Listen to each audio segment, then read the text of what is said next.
ઉપરવાસમાંથી આવેલા પાણીએ લોકોને મુશ્કેલીમાં નાખ્યા. નદીમાં ફસાઈ જવાની 3 ઘટના સામે આવી. દક્ષિણ ગુજરાતમાં મેઘરાજા મન મૂકીને વરસ્યા છે. તેવામાં કેટલીક જગ્યાએ લોકો તણાયા તો કેટલાક લોકો ફસાયાની ઘટનાઓ સામે આવી છે. ભરૂચમાં કપલ બ્રિજ પર ફસાયું. છોટાઉદેપુરમાં ભારજ નદીમાં એક વ્યક્તિ તણાયો તો આ તરફ પાનમ નદીમાં પણ યુવક ફસાયો. ભરૂચમાં નર્મદા નદીના વધતા જતા જળસ્તર વચ્ચે 2 લોકો બ્રિજના કોલમ પર ફસાયા. યુગલની જીવલેણ અવગણના સામે આવી છે. બ્રિજના તળિયે આવેલ કોલમ પર ચડીને યુગલ વાતાવરણનો આનંદ માણી રહ્યું હતું. જોકે સ્થાનિક લોકો દ્વારા ઘણીવાર ચેતવણી આપવા છતાં પોતાની ધૂનમાં મસ્ત હતું. ઘટના દરમિયાન અચાનક નર્મદા નદીના જળસ્તરમાં વધારો થતા બંને કોલમ પર જ ફસાઈ ગયા. ઘટનાને નજરે જોતા આસપાસના લોકોએ તુરંત મદદ માટે દોડ લગાવી. સ્થાનિક નાવિકોએ તત્કાલ નાવડી સાથે ઘટના સ્થળે પહોંચી જઈ કપલને સુરક્ષિત રીતે બહાર લાવી કિનારે પહોંચાડ્યા હતા. તો દાહોદની પાનમ નદીના પ્રવાહમાં એક વ્યક્તિ ફસાયો હતો. નદી પાસે પોતાનું ખેતર જોવા ગયેલ વ્યક્તિ નદીના પ્રવાહમાં ફસાયો. જોકે તે એક પથ્થરના સહારે બેઠો રહ્યો. 4 કલાક સુધી યુવક નદીમાં ફસાયેલો જોવા મળ્યો. ફાયર વિભાગની ટીમે રેસ્ક્યુ કરી યુવકને બચાવી લીધો. તો છોટાઉદેપુરની ભારજ નદીના ધસમસતા પાણીમાં એક વ્યક્તિ તણાઈ ગયો. સુખી ડેમમાંથી પાણી છોડાતા જ ભારજ નદીમાં જળસ્તર વધ્યું હતું. સવારે નદી ઓળંગતા સમયે ઘટના બની હતી. ઈડર ભીલોડા નેશનલ હાઈવે બંધ થયો. ડાયવર્ઝન પાણીમાં ધોવાઈ ગયું. સાબરકાંઠામાં મેઘરાજાનો મિજાજ બદલાયો છે. ભારે વરસાદ વચ્ચે ઈડર ભીલોડા નેશનલ હાઈવે બંધ થયો છે. ભેંસકા નદી 2 કાંઠે થતા હાઈવે બંધ થયો. નવીન પુલનું ડાયવર્ઝન નદીમાં ધોવાઈ જતા હાઈવે બંધ કરવાની ફરજ પડી. ડાયવર્ઝન ધોવાતા વાહન વ્યવહાર અટવાયો છે. ઉત્તર ગુજરાતમાં ભારે વરસાદને પગલે જનજીવન સાથે વાહન વ્યવહારને પણ અસર પહોંચી છે. કાનપુર રેવાસ વચ્ચેથી પસાર થતી ભેંસકા નદી પર નવા પુલનું નિર્માણ કાર્ય ચાલી રહ્યું છે. નવીન પુલના નિર્માણ દરમિયાન નદી વચ્ચે ડાયવર્ઝન આપવામાં આવ્યું છે, પરંતુ ભારે વરસાદને કારણે ડાયવર્ઝન પાણીમાં ધોવાઈ ગયું. ઉપરવાસમાં ભારે વરસાદને કારણે નદી 2 કાંઠે વહી રહી છે. ડાયવર્ઝન ધોવાતા વાહન વ્યવહાર અટવાયો. આળસુ અધિકારીઓ સહિત કોન્ટ્રાક્ટરોની બેદરકારીના પગલે વાહન ચાલકો સહિત મુસાફરોને હાલાકી વેઠવી પડી છે. સાબરકાંઠા, અરવલ્લી સહિત રાજસ્થાનને જોડતા માર્ગ પર વાહન ચાલકો અર્ધવચ્ચે અટવાયા. પૂરના આકાશી દ્રશ્યો સામે આવ્યા. ડેમમાં પાણીની આવક વધી.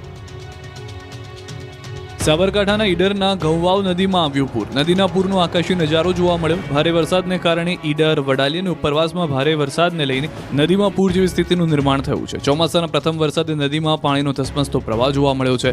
નદીમાં પાણી વહેતા ખેડૂતોમાં આનંદ છવાયો છે. બીજી તરફ રાજસ્થાનમાં ભારે વરસાદને લઈ મેશ્વો નદી 2 કાંઠે વહેતી થઈ છે. શામળાજી, અણસોલ પાસે મેશ્વો નદીમાં નવા નીરની આવક થઈ છે. ઉપરવાસમાં વરસાદને લઈ મેશ્વો ડેમમાં પાણીની આવક થઈ છે. ઉપરવાસમાં વરસાદથી મેશ્વો નદીમાં પાણીનું જળસ્તર વધ્યું છે. મેશ્વો નદીના આકાશી દ્રશ્યો પણ જોવા મળ્યા. આ તરફ સૌરાષ્ટ્રમાં પણ મેઘરાજાએ વરસાદી બેટિંગ ચાલુ કરી છે. બપોર બાદ મોટાભાગના જિલ્લા કવર કરી લીધા. સૌરાષ્ટ્રમાં મેઘરાજાએ સવારથી ધીમી ધારે બેટિંગ શરૂ કરી દીધી છે. બપોર બાદ વરસાદનું જોર વધી ગયું. રાજકોટના પડધરી તાલુકાના ગ્રામ્ય વિસ્તારોમાં ધોધમાર વરસાદ વરસ્યો. જીવાપર સહિતના ગ્રામ્ય વિસ્તારોમાં ધોધમાર વરસાદ ખાબક્યો.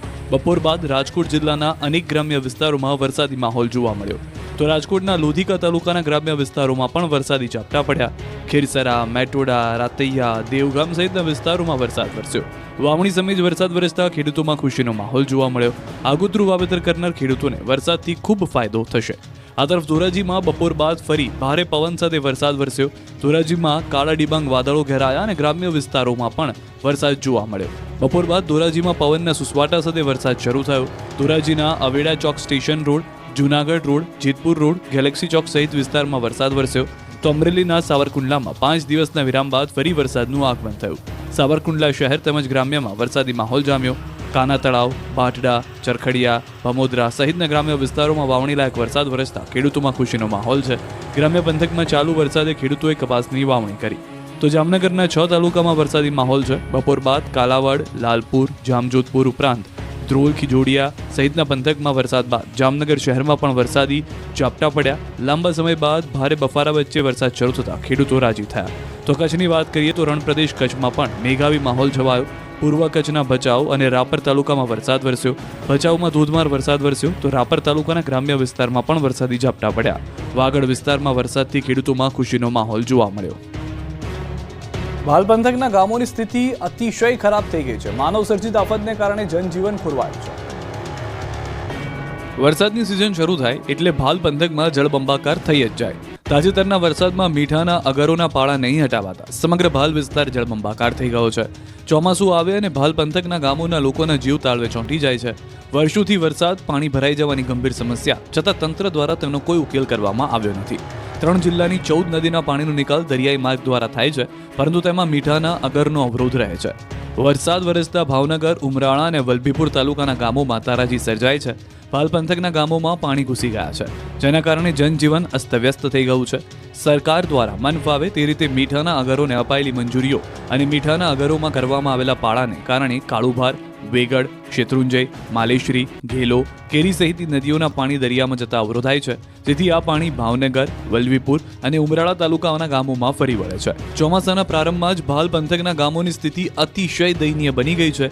લોકોના ઘરમાં પાણી ઘૂસી ગયા છે અને અસરગ્રસ્ત લોકોને અન્ય સ્થળાંતર કરવાની ફરજ પડી છે. ભાલ પંથકના ગામોમાં અને ખેતરોમાં વરસાદી પાણી ફરી વળતા જનજીવન ખોરવાઈ ગયું છે. હાલમાં ખાસ કરીને માઢિયા, સનેસ, સવાઈનગર, ખેતા ખાટલી સહિતના ગામોમાં પાણી ફરી વળતા બેટ જેવી સ્થિતિ સર્જાઈ છે. જ્યારે માઢિયા જીઆઈડીસીની હાલત તો એવી છે કે કોઈ જગ્યાએ જમીન જ દેખાતી નથી. આખી જીઆઈડીસીમાં પાણી ફરી વળ્યા છે. નવા માઢિયા ગામે આવેલ અને આસપાસના ગામને પાણી પૂરું પાડતી પાણીની ટાંકી ફરતે પણ વરસાદી પાણી ફરી વળ્યા છે. અંબાજી